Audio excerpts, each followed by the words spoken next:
terbuka gitu pikiran aku, hati aku buat daftar ikut PMM. Pastinya itu kita harus cekatan ataupun teliti ya. Nah, karena kalau kita udah ikut yang di dalam negeri itu sekali, kita udah nggak bisa ikut lagi.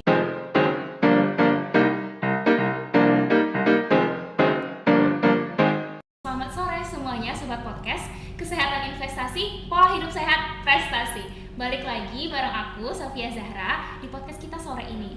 Nah, hari ini kita kedatangan kakak-kakak yang merupakan alumni dari PMM Batch 2. Nah, mungkin dengan pengalaman-pengalaman yang akan di-share sama kakak-kakak PMM ini bisa menjadi motivasi, inspirasi buat kita semua.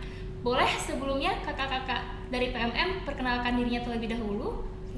Halo semua, aku Nova Elvira Febriani Purba, biasanya aku dipanggil Nova. Aku dari FKM Khusus Tambuk 2021 dari kelas B.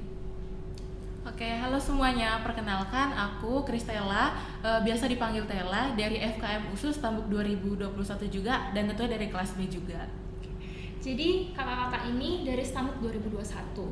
Nah, berarti kan kira-kira kakak-kakak masih semester 4 kan ya? Iya. Tapi kakak-kakak udah jadi alumni PMM Batch 2. Nah, mungkin sebelum kita masuk ke cerita apa di balik PMM itu, mungkin kakak-kakak boleh nih kasih insight ke teman-teman semua apa sih PMM itu?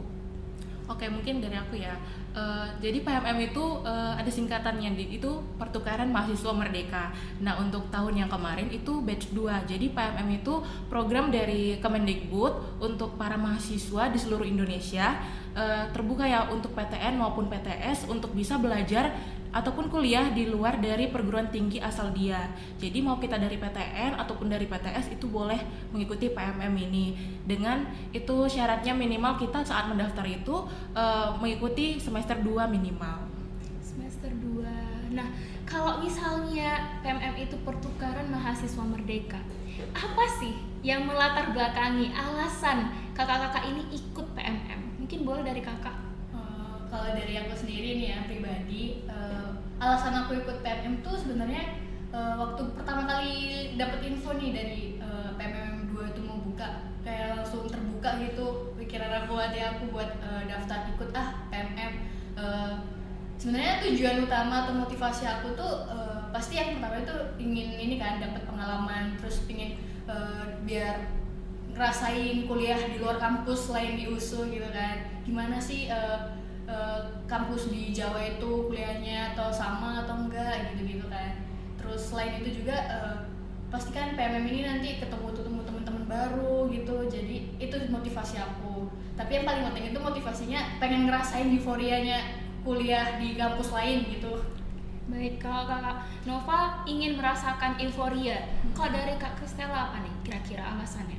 Kalau dari aku sendiri ya, alasan sama motivasi ngikut PMM 2 ini tentunya aku juga terinspirasi gitu dari Pak Menteri kita, dari Mas Nadiem gitu ya. Kalau kita ini mahasiswa itu harus bisa nih keluar dari zona nyaman kita. Nah, kita sebagai mahasiswa itu keluar dari zona nyaman tentunya harus bisa menghadapi tantangan yang baru. Nah, menurut aku itu tantangan yang baru itu kita bisa merasain gitu apa yang dibilang tadi sama Kak Nova, kita harus bisa ngerasain ataupun menghadapi euforia baru di luar kampus kita sendiri gitu. Dan melihat ataupun bertemu sama orang-orang baru di luar dari kampus yang kita jalani sekarang. Siap, berarti kalau misalnya ingin merasakan euforia, kita keluar dari zona nyaman sebagai mahasiswa khususnya, pasti ada dong apa benefit yang ditawarkan atau program-program dari PMM ini yang ngebuat kakak-kakak ini tertarik untuk ikut. Boleh diceritakan juga apa saja sih program-program yang dari PMM ini? Oke, mungkin dari aku ya. Nah, kalau benefit itu sebenarnya kita juga ikut PMM itu ikut kuliah juga, kayak seperti biasanya kita kuliah di sini, kita juga kuliah. Nah, mungkin benefit yang kita dapatkan untuk ngikuti PMM ini, kita dapat itu konversi sebanyak 20 SKS tentunya dari kita ngikutin PMM ini, karena kita juga belajar di sana. Kemudian program dari PMM ini juga ada kegiatan Modul Nusantara, di mana Modul Nusantara itu kita bisa langsung terjun ke masyarakat. Ada juga kegiatan kontribusi sosial yang diatur sama pemerintah untuk dimasukkan ke dalam Modul Nusantara ini gitu. Dari Kak Nova mungkin ada tambahan? Selain yang dibilang sama Kak Tela tadi itu benefitnya termasuk juga sih di Modul Nusantara ini gitu, kita bisa gitu kita eksplor untuk di tempat yang kita tuju, kayak PT tujuan kita. Supaya kemarin kita tuh di ini kan Kota Semarang, jadi di modul Nusantara ini tuh kita dibekali itu ataupun diwadahi lah untuk ngeksplor kota-kota Semarang, daerah-daerahnya, tempat-tempat bersejarahnya. Jadi kita juga bisa belajar sejarah di Kota Semarang itu apa, terus tempat-tempat bersejarahnya gitu. Dan itu tentunya kita juga nggak keluar biaya apa-apa ya dari modul Nusantara itu. Itu juga karena termasuk ke dalam mata kuliah wajib dari PMM itu, ada 4 SKS. Itu sih benefitnya. Wah, jadi keren banget ya sebenarnya. Selain kita dibiayai, kita menambah insight baru, kita juga jadi belajar gimana sih kehidupan di sana gitu ya. Nggak hanya di zona nyaman yang kita di Medan ini aja, tapi kita bisa keluar dan belajar banyak hal baru. Nah, pasti sebelum kalian masuk nih ke PMM ini, pasti ada dong beberapa dokumen-dokumen atau hal-hal yang kalian lakukan, proses-prosesnya. Mungkin boleh diceritakan sehingga teman-teman atau adik-adik yang mau join nih PMM besok bisa tahu apa saja sih proses-prosesnya gitu. Untuk proses pendaftaran PMM ini tuh yang pertama pasti ada seleksi administrasi ya. Itu sebenarnya kalau untuk berkas-berkasnya itu kebanyakan berkas yang kita urus tuh dari kampus, kayak ada surat rekomendasi dari kampus, lalu ada nanti ada surat izin orang tua juga pastinya, terus ada minimal IP-nya juga nih. Minimal IP-nya untuk PMM 2 kemarin tuh ada minimal IP-nya tuh 2,8 ya. Jadi adik-adik yang mungkin teman-temannya lainnya juga yang nanti tertarik gitu ikut, kalau IP-nya bisa di atas itu bisa ikut juga.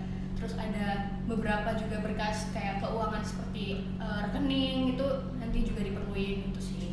Terus ada lagi nih selain seleksi administrasi, ada namanya nanti itu ada tes kebinekaan, survei kebinekaan. Nah itu survei lanjutan setelah kita nyatain gitu lulus administrasinya lengkap, berkas-berkasnya ada survei kebinekaan. Itu nanti pertanyaannya seputar kebinekaan juga gitu. Setelah survei kebinekaan itu baru nanti kita di pengumuman akhirnya nyatain lulus atau enggaknya gitu. Dari Kak Tela ada tambahan? Iya, mungkin ya kita itu menurut aku kalau misalnya mau ikut nanti itu jangan lama-lama gitu mendaftarnya, sesegera mungkin. Kalau misalnya ikut proses administrasinya itu kita harus cekatan ataupun teliti ya untuk mengisi berkas administrasinya itu, karena itu yang paling penting dilihat sama pihak panitia. Terus kita itu juga benar-benar ngerjain untuk yang disurvei kebinekaannya, karena dari situ dilihat juga poin kita untuk nanti kita bisa dinyatakan lulus atau enggaknya. Jadi poinnya adalah ketika proses seleksi dan semacamnya harus banyak membaca dan teliti, harus cekatan, jangan sampai ketinggalan. Nah selanjutnya, apakah setelah PMM kemarin ini masih ada kegiatan yang dilakukan sekarang atau mungkin lanjutan dari kegiatan-kegiatan yang ada di PMM kemarin? Mungkin boleh diceritakan apa saja kegiatan-kegiatan yang udah kakak-kakak lakuin di sana di Kota Semarang ya Kak? Iya. Apa aja gitu, pasti banyak dong cerita-ceritanya, kegiatan-kegiatan penting yang ngebuat mungkin jadi kesan menarik juga di hati kakak-kakak gitu. Mungkin boleh Kak? Oke, menurut aku ya kesan yang menarik itu banyak tentunya pasti banyak. Selain kita berkuliah juga, kita kan merasakan gitu pertama kali berjumpa sama orang baru yang sama sekali nggak kita kenal. Itu mungkin pengalaman yang paling berkesan ya. Di aku harus bisa menghadapi nih orang-orang baru yang ada di luar sana. Nah, selain itu yang di modul Nusantara itu yang memang paling berkesan, karena kita di satu lingkup kelompok modul Nusantara itu ada berbeda-beda kelompok dari universitas di berbeda-beda yang tentunya sama kita. Itu kita jadi punya keluarga baru gitu di sana bareng teman-teman kita yang awalnya kita nggak kenal, jadi kita bisa akrab, bisa kenal. Tadi seperti yang dibilang Kak Nova, kita bisa mengeksplor nih apa-apa aja yang ada di Kota Semarang. Nah, kita bisa ketemu orang-orang penting yang ada di Kota Semarang yang membangun gitu kayak yayasan, ada membangun yayasan, terus sebagai pelopor gitu dari penerus bahwa kita ini di Indonesia ini terdiri dari keberagaman gitu loh, bukan hanya satu atau dua saja. Jadi kita bisa belajar dari orang yang diundang narasumber sebagai kita. Nah terus selain itu kita juga ada kontribusi ke masyarakat tentunya, dan itu bisa melatih kepekaan sosial kita juga ke masyarakat dan meningkatkan kepercayaan diri kita dan menambah skill kita juga tentunya. Kita bisa langsung sosialisasi ke masyarakat melalui program modul Nusantaranya ini. Kemudian juga bisa ada gitu makrab ke teman-teman yang lainnya biar kita bisa saling mengenal gitu. Mungkin kalau dari Kak Kristela bilang kan highlight-nya modul Nusantara ya kegiatan. Mungkin dari Kak Nova bisa ditambahkan. Sebenarnya kegiatan PMM itu nggak hanya modul Nusantara loh, apalagi kegiatan lain yang sebenarnya juga punya impact yang sama gitu dengan modul Nusantara ini. Kalau dari aku sendiri itu selain di luar modul Nusantara ya, karena kebanyakan kemarin waktu aku PMM itu waktu aku tuh di asrama gitu kan kita di asrama nih, terus beda-beda juga gitu kan per kamarnya. Nah per kamar ini tuh kita dari orang-orang yang berbeda juga, dari berbagai daerah juga. Nah kebetulan aku tuh dari sekamar aku itu dari emang bener-bener dari banyak daerah Indonesia, ada yang dari Makassar, Lampung, ada yang dari Riau juga. Nah di aku sendiri pengalaman atau kegiatan aku tuh lebih sering sama teman sekamar aku kalau di sana ya, di luar kegiatan perkuliahan. Dari mereka tuh aku jadi bisa belajar gitu kegiatan seperti kayak masak bareng, jadi tahu makanan khasnya ini gimana gitu kan, makanan khas ini gimana, terus jadi juga tahu kebudayaan kayak kebiasaan mereka sehari-harinya gimana dari luar daerah kita gitu kan, luar budaya kita gitu. Jadi itu sih. Terus juga aku mau nambahin dikit di modul Nusantara itu kan, di kontribusi sosial itu sebenarnya benar-benar kegiatan puncaknya gitu, puncaknya untuk modul Nusantara ini. Nah di kontribusi sosial ini tuh kita kayak benar-benar terjun ke masyarakat, kayak membantu masyarakat juga. Kebetulan aku kemarin kontribusi sosialnya itu mengajar di sekolah yang dibangun masih di rumah gitu bangunannya untuk anak-anak yang kurang mampu. Nah dari situ kita tuh juga kayak terbuka gitu hati kita kan, melihat ternyata di luar sana itu anak-anak yang kurang mampu pun masih semangat gitu loh buat belajar. Nah kita juga membantu mereka untuk belajar, memberi mereka pengetahuan-pengetahuan baru. Nah itu menurut aku kegiatan yang paling seru sih, paling bermakna juga tentunya. Oke, jadi tadi teman-teman bisa tahu semua bahwa sebenarnya banyak banget ya kegiatan-kegiatan yang ada di PMM, dan tidak hanya sekedar kita belajar di universitas lain, tapi juga ada highlight-nya modul Nusantara yang juga tadi sepertinya include dengan suka dukanya juga, kesan pesan dari kakak-kakak PMM ini gitu. Nah mungkin ini yang terakhir ya Kak, terkait apa sih, kan udah PMM nih, apa rencana kakak-kakak ke depan? Apakah mau ikut PMM lagi atau misalnya ada ikut pertukaran lagi dan lain-lain? Mungkin boleh di-share, dan sekaligus apa sih pesan singkat dari kakak-kakak ini supaya teman-teman adik-adik bisa keluar dari zona nyaman itu dan bisa belajar banyak hal baru gitu. Mungkin boleh Kak? Siapa dulu?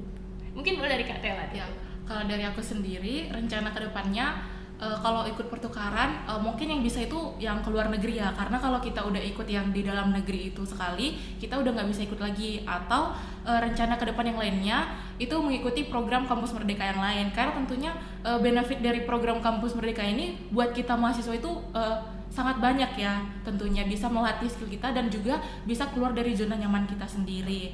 Dan mungkin pesannya untuk yang mau mendaftar gitu ya, untuk mendaftar program itu nggak ada ruginya sama sekali gitu. Ini benar-benar bermanfaat bagi kita yang misalnya kita ini nggak mau gitu ketemu orang baru, tapi kita tuh harus bisa belajar gitu, karena nanti kedepannya kita juga pasti akan banyak ketemu orang-orang baru di luar sana yang akan berhadapan ataupun bekerja sama ataupun satu tim nanti dengan kita kedepannya nanti. Dari Kak Nova boleh? Kalau dari aku rencana kedepannya itu mungkin bener yang dibilang setelah tadi, pasti bakalan mengikutin kegiatan dari Kampus Merdeka yang lainnya. Kalau dari aku pribadi itu mungkin kedepannya aku pengen join juga untuk MSIB, magang Merdeka. Pasti karena emang sebanyak itu gitu loh benefit yang kita dapetin dari Kampus Merdeka ini, kegiatan-kegiatannya. Terus juga pesan-pesannya buat teman-teman semuanya, jangan takut gitu untuk ngikutin semua kegiatan dari Kampus Merdeka gitu kan. Mungkin emang kalau dipikir-pikir tuh capek gitu ataupun males gitu untuk ngurus-ngurus berkasnya ke kampus segini itu pasti males, tapi itu tuh pasti terbayar gitu loh, pasti terbayar dengan semua kegiatan-kegiatan yang nanti kita lakuin gitu di kegiatan dari Kampus Merdeka itu. Oke, jadi teman-teman semua jangan pernah takut untuk mencoba, karena sebenarnya kesempatan itu luas banget. Hanya kita aja yang mau memberanikan diri dan coba keluar dari zona nyaman kita, bener nggak Kak? Benar. Oke, jadi terima kasih banyak untuk Kakak Kristela dan Kak Nova atas waktunya. Semoga ilmu, manfaat, dan semua pengalaman-pengalaman kakak-kakak ini juga jadi motivasi untuk kita ke depannya terus semangat. Oke, teman-teman semua, terima kasih sudah hadir di podcast kami kali ini. Nantikan video-video selanjutnya lagi dari Trofiko Podcast. Trofiko Podcast, kesehatan investasi, pola hidup sehat, prestasi.